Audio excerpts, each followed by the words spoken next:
Oh, hey, welcome to Pure Light Ministries. For today's study, we're in the garden. Let's go dig in.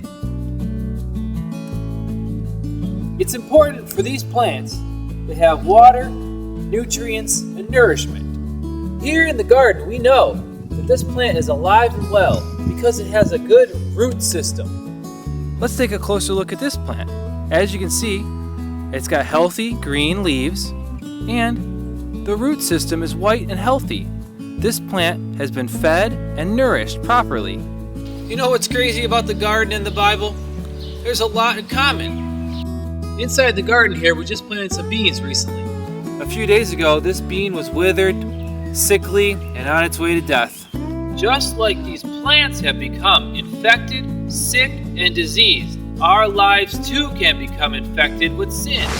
Like the seeds sown on rocky ground, they hear the word and at once receive it with joy. But they have no root and remain for only a short time. When trouble or persecution comes because of the word, they quickly fall away. Right over here, we just planted some mint.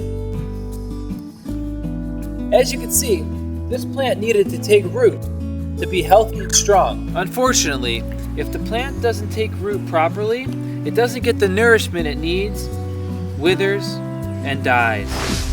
Fools make a mockery of sin, but among the righteous there is favor. So let's ask ourselves, what type of sin in our life has taken root to cause our growth to be stunted?